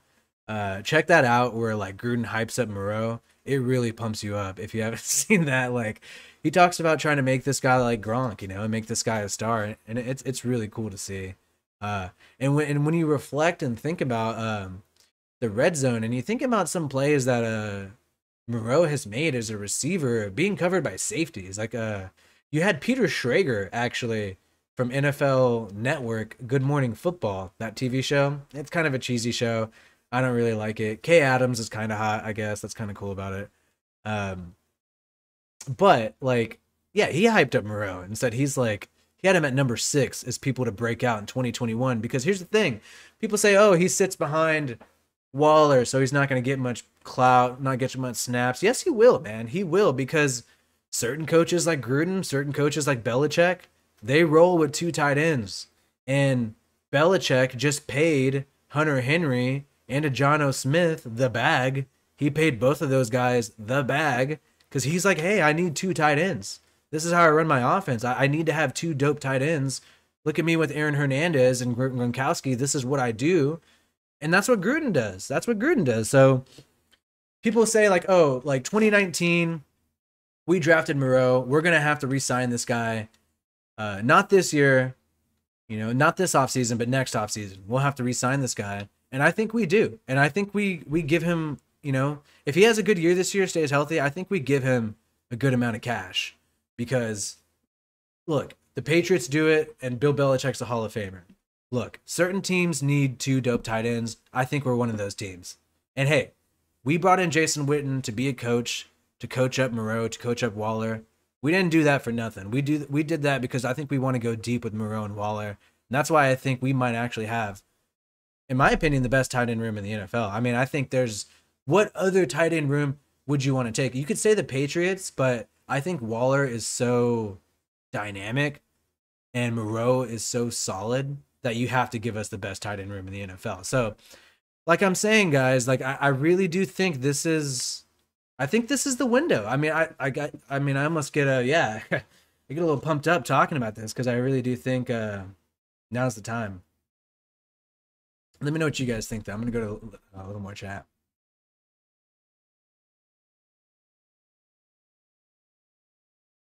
See what some people are saying. Got some people from Alaska, Cali, of course. Aloha. Cool, dude. Hawaii. All right. Napoleon Kaufman. Well, I mean, I don't know. I think that was pre-2000s. Or right after the year 2000. All right. This game means as much as the Super Bowl. Is that what somebody said? Okay. Foster's going to show out. There's so many teams that play the tight ends now. Yeah, a lot of people need 2 tight ends, man. Look at the Ravens, actually. There's somebody who invests heavily in 2 tight ends. And they, you know what? The Ravens, like, it was so weird. Like, they draft Hayden Hurst in the 1st round. And then they get Mark Andrews. I think he was in the 3rd or 4th round. They literally had the situation that we had with Farrell and Crosby. Now, I know some of you guys are going to get offended by that. Whatever. But yeah, they found their guy like really in the later round, and they had a solid other guy, for tight end in the 1st round. Eventually moved on though. Hey, just saying what's going on, And I think he's on the Falcons now, right? Hayden Hurst. And that's kind of what happened with us with defensive ends. So it's kind of funny how these things work out. Whoa. Damn, I've done a lot of talking today. See, so here's the thing. When you talk too much, you might piss people off. I don't want to piss off players too. Ever since I talked to a player, I'm like, dang, you got to watch what you say, man. Like, you got to root for all these guys, man. These guys are fighting hard to freaking make it in the NFL. Such a tough industry, such a cutthroat industry. And hey, I'm no stranger to it. I've dealt with unemployment. I've dealt with trouble finding jobs in certain industries. I've tried to find a job in the tech industry. That's super cutthroat, super hard. And I'm also involved in entertainment. I'm in the comedy industry. I've done stand up for a very long time, on and off. Took a long break for a while due to college, but that industry is really cutthroat too. You got a lot of people who are just giving up their time, and this is what you see in preseason too. This is why I'm bringing this up as an analogy. You have a lot of people gambling. You got a lot of people who aren't necessarily getting paid that much money when you look at what they have to do. When you look at all the flights they have to take sometimes, when you look at how much time they have to put in, when you look up who they have to hire, the percentages they have to give to agents, marketing, all these things. There's so much going on in the background that chips away at your salary, especially when you're making less than $1 million, that they end up not coming away with as much cash as you'd think. So they're really gambling on themselves to make a team and get a contract during this game. This game and this next game means a lot to these people. They're essentially in some ways playing for free, is what I want to say. When you really look at the amount of time they're putting in, the percentages that are divvied up, the investments they're having to make in transportation and lodging and all these things, there's a lot of gambling going on tonight. It's very similar to the entertainment industries. I mean, I've had people do comedy shows for me and get paid for free who've been on Jimmy Kimmel, Conan, The Late Show, been on television. It's a brutal industry too. You would think people are making more money than they actually are. And I believe that happens in this preseason level as well. So really intense, man. Really give a shout out to all these players, even on the opposing side, putting it on the line. There are some people who I'm actually even interested in seeing on the Rams. I would say Bryce Perkins. I mean, I thought he did really well in college. I thought he looked cool. Not maybe with a few years under McVay, he can show to be a solid QB. Maybe he just needs some NFL training. But Bryce Perkins is going to get a lot of snaps and try to carve up this Raiders second and third string defense, which should be pretty interesting to see. Really want to see how that guy Bryce Perkins does. So getting some weird comments at this point, but I'm 145 deep, so I ain't freaking cutting out, bro. I'm cutting out with this live. I think I started this live at 2:15, so we've been on for about an hour and 15 minutes, which is badass, dude. I got 92 likes too. If you're watching, I got 140, 150 people watching. It fluctuating out. So like this, bro. If you haven't already, boost me in this algorithm. Let Google help me with this Google stuff. Really appreciate all that shit. I don't have any beers right now. Unfortunate. So people are talking about Jared Cook. Jared Cook. Yeah, when you look at the AFC West, we clearly have the best tight end room. Because I think outside of Kelsey in the Chiefs, there's a huge drop-off in talent. And I know Noah Fant is a first-round pick, but I just don't think he's there yet, right? Like, I mean, I would still put Jared Cook over Noah Fant for this year. And I know a lot of people would disagree with me on that, but I just think this bro got hands. He's got experience. Might not have the stamina that Fant has. I mean, see, I don't like talking too much shit because I'm always worried if people see this shit. But like, like after, yeah, whatever. But that's, I mean, I'm just trying to call it how I see it. I don't know. Maybe coaches agree. Who knows? I've been scouting a lot of shit though, dude. Like, I've been watching some other teams, mainly people who are gonna play. And I think the beginning of our schedule is gonna be easier than people think. That's what I'm predicting. I like, in my opinion, I think this year's schedule is easier than last year, like hands down. I think there's no debate about that. and it's not as tough as a schedule. Like there's one problem when you're playing teams even in the NFC who are super like in the hunt for the playoffs. That's just gonna wear more on your team's body, I believe, than when you're playing teams in the NFC East, like the Eagles, who aren't like gonna go too crazy, right? They're not in the hunt this year, so it'd be interesting.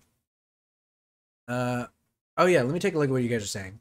How you guys watching the game? They're playing it locally for me, so that's cool. Diablo's not playing tonight. He's gonna be playing against the Niners for sure, though. We'll see Diablo. Score prediction. Peterman could rack it up. So I mean, I'm gonna say 21-10 Raiders. I think it's gonna be pretty similar to last time. I don't think Bryce Perkins for the Rams is gonna be able to score that much. I could be wrong, and I think Sean McVay, like McVay, takes it easier on his starters than even Gruden. So McVay is gonna play even less starters than Gruden. That's what I predict. That's just his style. That's what he always does. I kind of do watch the Rams because I kind of like McVay's relationship with Gruden. And, they're in California. And I hate the Niners because I lived in the Bay Area for 10 years. And, I've lived in Fresno. So I hate the Niners. And so whenever I'm popping on an NFC game, I'm not going to watch no Niner game. Like, if the Raiders aren't playing, I'll watch the Rams or something like that. I'll usually do that. Download the NFL Stream app. That could help you watch the game. Hell yeah, dude. That could help out. Dope. Thanks for looking out, bro. Go-to snack tonight? Yo, so I'm going to fry my own chicken. If you guys know me on Instagram, by the way, add me on Instagram, man. Freaking, shit. I messed that up. Cool. By the way, yeah, add me on Instagram, man. Like, Wi-Fi Willie. I'll write it down here. I'm public now, so you don't have to like get a request. Before I was private, so I just kind of like kept it low key. But yeah, the reason why I say that is we're talking about our snack, bro. I fry my own freaking Korean fried chicken, bomb as hell. So I'm gonna be eating that tonight. That's my snack, dude. I got a whole bunch of chicken breast meat. I'm frying that shit. It's hella good. But yeah, dude, follow me on IG, man. Wi-Fi Willie. Freaking connected. Yeah, I gotta start posting more stories and stuff. Are you worried about linebacker position depth? No, I think we actually have pretty solid depth. I know Morrow went down, but hey, you got Kwiatkowski there to back him up. And, I still think Tanner Muse, yeah, he's going to be Sam. And then Javen White is primarily backing up Littleton. So, it's really about the nickel. And I think we're solid there because Kwiatkowski spent some time there last year and proved that he could still cover. He's got hands too. Obviously, he's not as quick as Morrow. But I think we're good to go. We have better back in depth than previous years. And who knows, maybe Javen White or Tanner Muse can step up and play in the nickel. That's really would be the biggest difference is can one of those guys play in the nickel? Can Divine Diablo challenge Tanner Muse for that Sam linebacking spot? And can Divine Diablo maybe even try the nickel? I'm not sure about that. It's quite possible.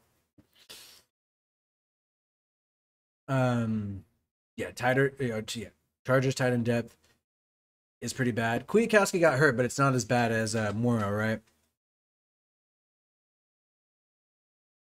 I mean, that is a concern. So here's the thing in preseason. Let's check to see if Javen White and or Tanner Muse are going to get some snaps at that Mike linebacker position. That's going to be really interesting. So, because Max Richardson, yes, he's our guy at third string, but I really don't want to see Max Richards. I'm sorry. I mean, I don't know the guy that much. Like, I would much rather Muse or Javen White, some people who we kind of are really high on, who have a lot of potential. I'd much rather see those guys get some snaps at the Mike linebacking position and perhaps get a lot better. And yeah, we did sign Tavon Coney, undrafted, out of Notre Dame last year, and then we brought him back. So, he'll get some snaps in preseason and probably compete with Max Richardson. I think that's true too. But he's not that quick, man. He doesn't have the speed that somebody like Muse and Javen White have. So I'd much rather see what happens. Can you record the video? Tofu Sports app. I want to see Muse, Diablo White show up. Yeah, Coney. We picked up Coney. Right, Dick Vitale. We'll see what happens there, man. I don't know. Like, Yeah, he just seems too slow for me. But we keep giving him a shot, even though we're in a different scheme. So that kind of says something. You can't deny that. That definitely says something. You're still giving this guy a shot. Well, yeah, we'll see what happens now.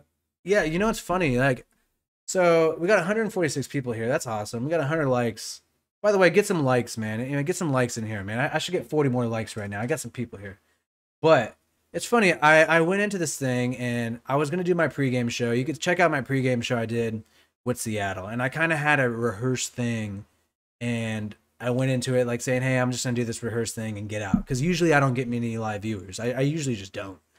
I don't know, for whatever reason. I think it's just my thing, pre-recorded. It's usually a lot better. And you know, I do this thing, and I'm just expecting to record and get out because I wanted people to just rewatch the video. Like, it's basically pre-recorded. I didn't want to have to put it in Premiere, slice it up, all my shit, you know. So I was just gonna do a live take. And now I got all you guys coming through, and that's awesome, man. I got like 150 people at some point coming in, and that's dope, dude. Like, I ended up staying on a lot longer than I expected, and I really appreciate you guys coming out, man. We talked about a bunch of shit today. I probably said some shit that I shouldn't have said. I probably, especially when I got people like, players who might even see this. So, you know, it's all in good fun. They all know I'm just spouting what I'm a fan, dude. I'm a fan, and I'm saying how I feel, and I'm saying how I think. Yes, I don't work for the organization.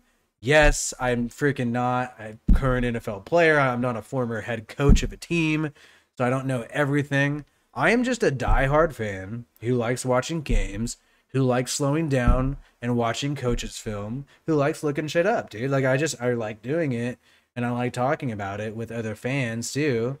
And that's what we're doing here, and that's why I might say something that might be, I don't know, crude, wrong, you know? It could be that.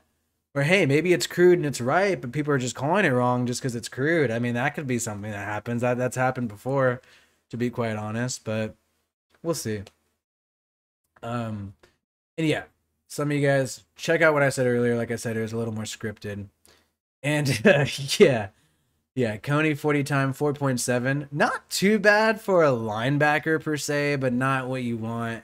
When you have these guys nowadays, like freaking Devin White, when you could find a linebacker that can pretty much run a 4.4 these days, like 4.7 is not going to cut it in coverage, especially in the nickel, bro. That's just not going to cut it. But yeah, appreciate you guys here. Looking at some more stuff though. Looking at, we just got this picture of Mariota in the back, huh? Isn't that nice? What's some other things that I want to check out though? I'll find some things going on because I want to see if they released an injury report today. And let's see. I want to see how many did I get any more follows on Instagram? Oh shit! What's going on? Shit! Unemployment's ending soon. Oh well. Oh wow! I think I got somebody else who's gonna come on the show pretty soon. I'm not gonna give it away, but I just got this email. So it could be pretty cool. I'm not gonna give it away yet though. But let me see who's following me on Instagram. I want to check this out. Did we got an injury report? Anybody? Let me know. Is there an active injury report going on? I'm looking for it right now. Can't find it. I had that little funny story with Jason Campbell. If you guys didn't see it on the Raiders YouTube channel, where they talked about the funny call where like Al Davis wanted him to do streaks against cover 2, and it worked anyways. And it was over the phone. I really like Jason Campbell, man. I thought he was hot under Hugh Jackson for a while. He was on fire. He was getting hot. Then he got injured, man. It really does suck. Sucks when that happens. Darius Stills, he is officially going to play tonight, by the way. Yes, Darius Stills will be on the field tonight. He just tweeted it's his first NFL game tonight. He can't wait. He's stoked. Let me just pop up my browser so you guys can see what I'm looking at. I'm looking at Vincent Bosniar because he always has interesting stuff going on. Stills is going to play tonight. That's awesome, bro. What's my 40 time? Bro, okay, in high school, I was getting it down to 4, like, I had a 4.4. And I was defensive end. But I only played till JV. I didn't play varsity. But I needed to put on more muscle. Like, honestly, bro, like, I started getting into video and comedy, so I gave up on football, but I was too short. I'm only 5'11", so I would have had to put on some weight, and I could have been like a pass rusher. All right, so but that's still too short, dude. I think you still got to be like 6'2". All right, so what is the truth in this scenario? Okay, yeah, they're talking about some other shit, but I like Darius Stills is gonna play. That's pretty cool. No injury report though. That's what I'm trying to find, dude, and I can't find it. Let me see if I could find it on the Raiders official website. The website.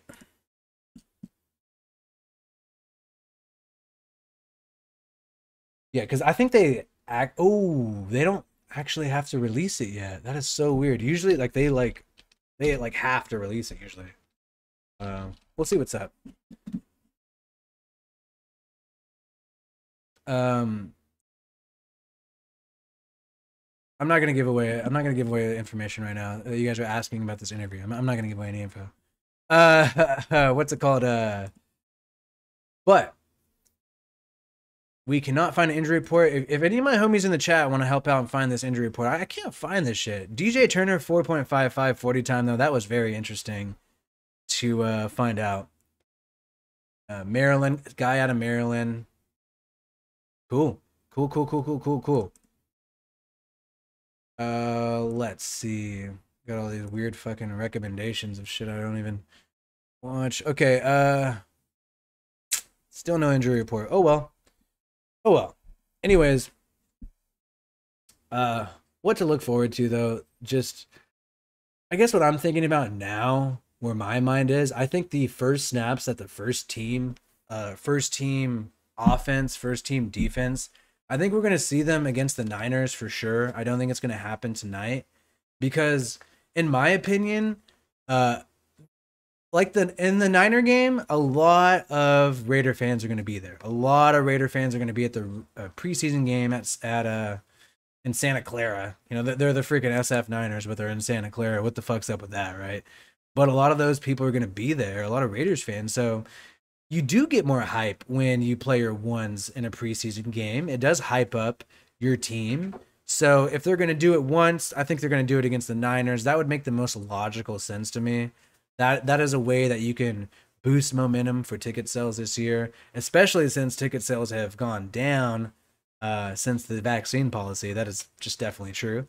And yeah, they might want to boost some hype that way. And I think that would be smart because if you're doing it in LA, yes, that could also help you too. But you know for a fact that the Rams aren't going to play their ones. They like him and McVay, they're friends. They hang out. They talk to each other. So, and he hates playing his one. So I think we'll see Derek Carr finally against the Niners. Here's the thing. I also wonder, does Derek Carr really want Mariota? He even said this too. Do I really want Mariota balling out? Because then another team's going to pluck him and ruin our Super Bowl run. That's true. That could happen. So we'll see what happens here going on. But Amik is going to play a lot on the outside, though. I'm pretty stoked about that. He's going to finally do what he did in college rather than being forced in the slot. What is up with Gunther? It's just always forcing people to do things that they don't usually do and they're not usually good at. You're forcing Joyner in the slot, even though he's a better safety. And then you're forcing Amik in the slot, even though he's better on the outside. So finally we're getting shit right with our coaching staff. That's what I like. All right, so we're 117 deep. I've been dragging this out because this is the most, I mean, clap it up for this being the most, like, really, like, the most people I've ever had, like, ever on one of my lives was today. Like, I don't think I've ever had 150 or something like that. I think when I've done some things like the whole what's it called, like the NorCal Coalition, before I wasn't doing stand-up as much. I had a lot of people come through for those, but never just for like my own thing. So I'm really stoked that you guys are like here and that this was like pretty successful. But even though, I mean, yeah, let's clap it up there.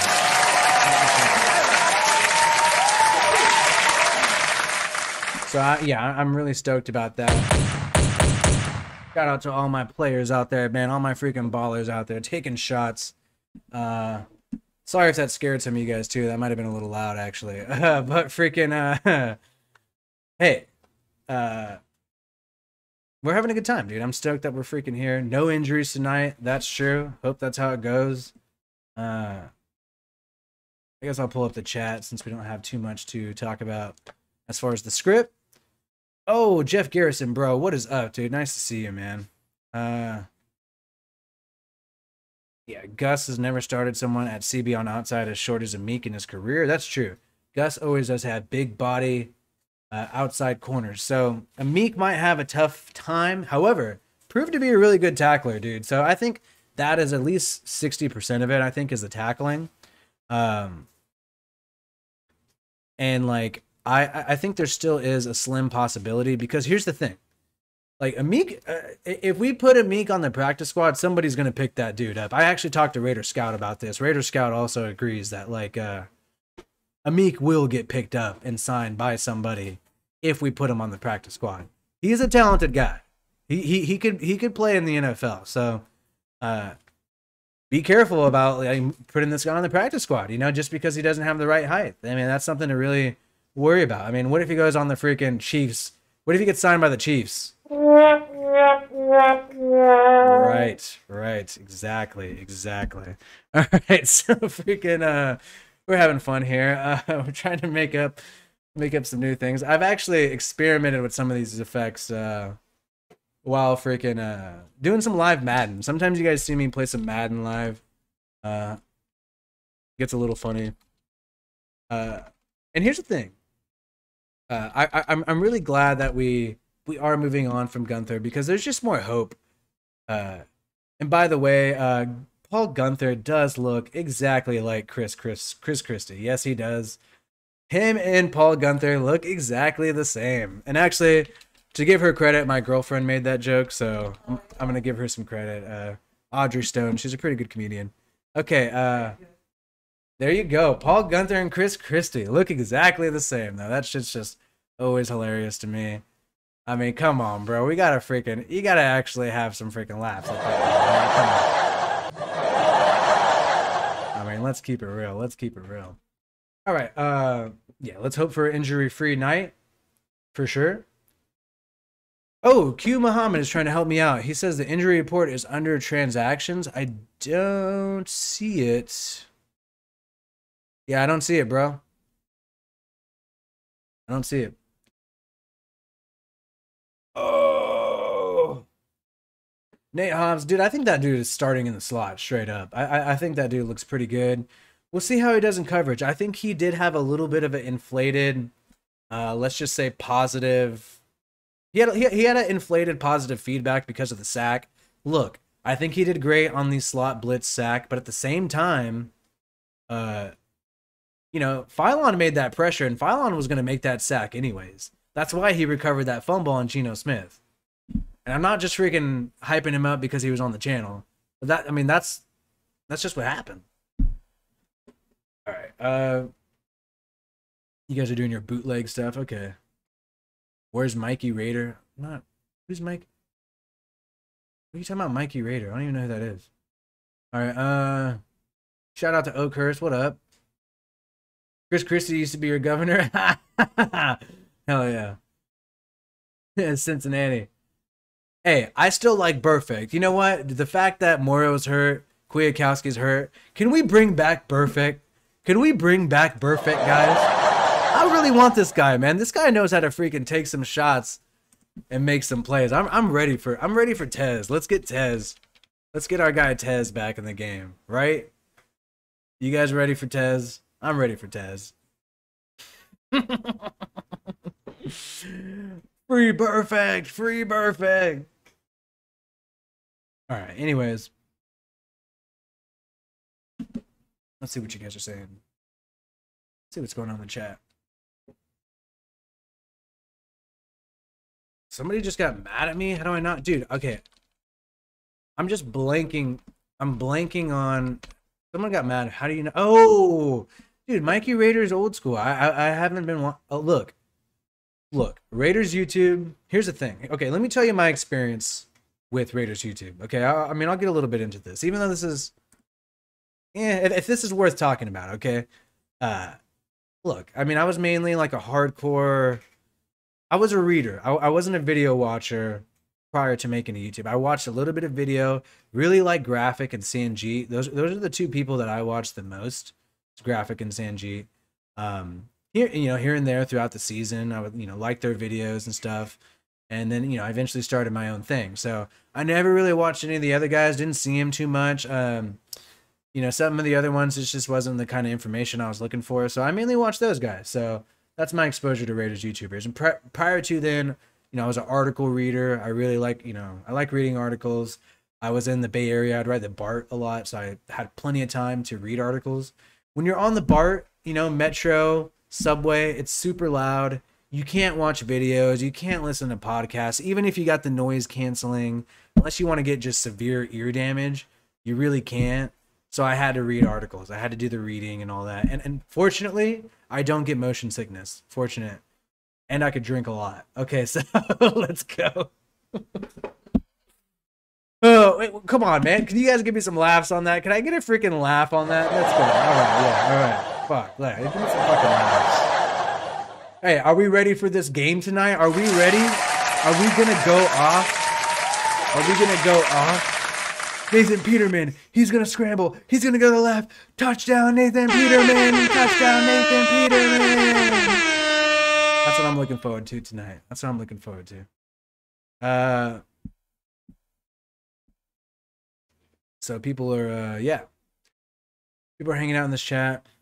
D-line's going to be nice. That's true. No corny. What is he talking about? All right, whatever. All right. Anyways, shout out to you guys though. Shout out to this game. This game is heating up in 3 hours. I don't know. What do you guys think? Should I do more? Let me know in the chat. Should I do more of these pre-games live or should I do them pre-recorded? So I did the first one with the Seahawks. I did it, pre-recorded. Now we're doing it live. I kind of like live. I kind of like pre-recorded because I chop it up. I even do it. It's like, it's like a little choppy here and there.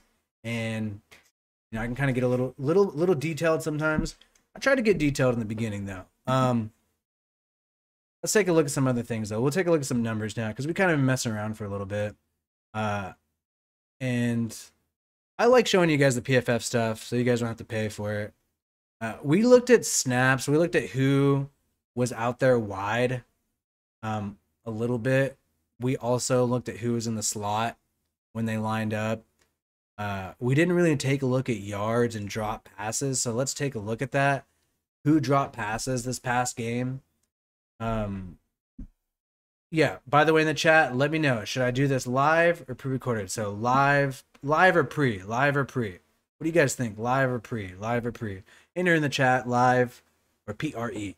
Anyways, yo, Nathan Peterman, last time he played the Rams, he had a dope-ass rush on them for like 40 yards a couple years ago. Preseason king.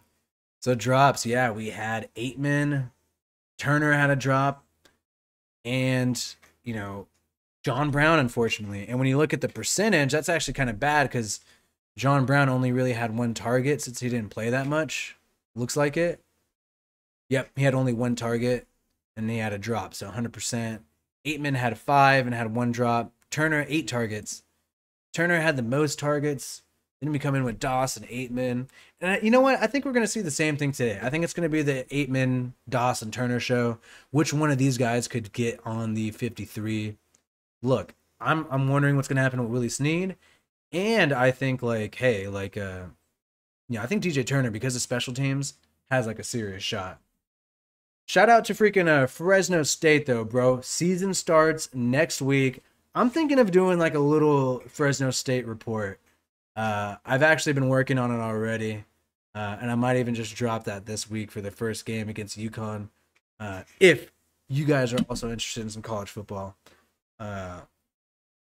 But performance has done pretty well. Jones, wow. So even though Jones had few targets than these third stringers, still had the most yards, man. That dude was on fire. And that's why he had that high PFF grade, 86.5. Freaking Derek Carrier, Regas coming in after in the receiving game. So Regas had about 5 targets on checkdowns. Picked up 20 yards, 6.7 a catch. That's actually pretty good. Now that my hair is all screwed up, I kind of have to wear a hat. I'll just do that actually. Can't wear a red cap these days though. People think you're rocking something else. Let's take a look though at some of the bad grades now. Like, who did the worst? So John Brown, because he had 1 target, you can't put that on him. Aitman, 5 targets but had the drop, so I think that's why they're going to give him a low grade. Groshek, 1 target, 6 yards. I don't really know why he has a low grade on that. I mean, maybe it was a super easy throw that he almost dropped. Who knows? It could be something like that. That's typically what they do.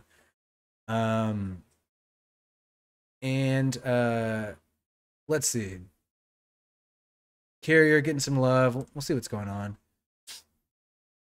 Oh yeah, let me look at some other shit though, dude. Like, so we're looking at passing. I want to check out running back, man, because let's look at some rushing grades, because that was pretty big last game. Regas had a better showing than Edmonds. That makes sense. Now Peterman, yeah, Peterman's technically in the run game, right? Had 32 yards. I didn't even really notice that. I mean, I saw him pick up a few first downs, but Peterman, for real, is like, had 32 yards last game. That's pretty good. That 5.5 yards a carry. Wow, I didn't really think about that. All right, so Edmonds and Regas. Okay. So Edmonds had the fumble. So that's gonna put you down. But he still had 5 yards a carry. That is actually pretty good. That is really good. Can't deny that. And he had that long run. You're right, 22-yarder. That's pretty dope. Oh, run type. Run type. I like this. Let's get even deeper. Where's that number at? That key. Yeah, are we running zone runs? Okay, zone design, gap. Okay, zone or gap. Okay, cool. Cool. That'll be cool. A lot of zone rushes. Couple gap. Interesting thing to look at. Shout out to the chat though, dude. Freaking go Bulldogs. Hell yeah. It's all about UCLA. Hey, Fresno State's playing UCLA this year. And here's the thing. Okay, I will hype up Fresno State, and here's the thing. I don't always hardcore watch Fresno State because I understand reality and I know they're not gonna have a great year. Now 2020 Fresno State was kind of screwed because of COVID. They have a really good squad this year. Freaking Ronnie Rivers, bro. Check out Ronnie Rivers. I really do think that running back is going to be like an NFL running back. For sure. Farrell had a really good showing. A lot of snaps for Javen White, man. High coverage grade. Pretty awesome. Pretty awesome when you look at it. Wow. Yeah, wow. You don't even really like think about it, how much Gillespie was on the field. Gary Green had a huge amount of snaps. Makes sense for third team. Let's think about who had the least amount of snaps. Darren Lee. That's interesting. I thought I'd see him out there a little more. Wonder if there's a lot of special teams snaps. Quentin Jefferson actually had 8 snaps. Okay. Decent grade. Didn't really get a tackle or anything, but hey. You know what? Yeah, here's the thing I want to check out.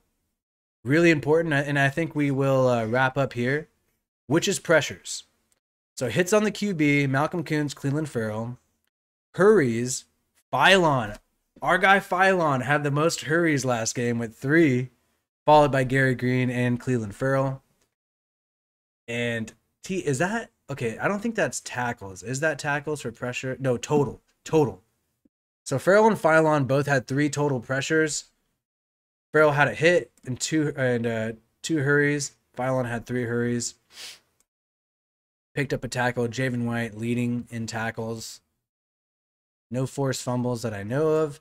Now pass deflections is another thing that I actually like to see. PBUs. Who's lighting up on the PBUs? Spread out. Keyshawn Nixon, Javen White, Bosby, and Ray Wilson making some plays. They got a lot of snaps, but hey, that's who broke up some passes. That's what I need to see. I want to see an interception. Who do you want to see get an interception? I want to see Javen White get an interception. I want to see Amik Robertson get an interception. Wouldn't that be great? Can we get an interception tonight? What do you guys think in the chat? Do you want an interception? I want an interception. I think that'd be cool. All right. This has been freaking awesome though, dude. Like I'm stoked you guys are here with me. We had a lot of fun. We'll see if we see some Mariota tonight. I talked about Cleveland Farrell earlier. If you want to check that out, about 3/4 of the way through, I did a little bit of the dark stuff after I did my scripted stuff. Then I went into some optimistic stuff about how I really do think these next 2 years, this year in particular, is a huge opportunity for the Raiders to really go to the AFC Championship. I mean, I broke down why, mainly depth. Okay, so that's been going on. Then we went and shot the shit in the chat, hung out a little bit. But hey, like I said before, subscribe if you haven't already, dude. I'm trying to get some subs. I don't even know if I'm at 2K. Am I at 2K yet? I don't know. But I'm trying to get some more subs, trying to get some more people ringing the bell so you know when your guy, Wi-Fi Willie, Raider Central is live. And I'm trying to keep building, man. I'm trying to keep coming out with shit. I'm at 1987 subs.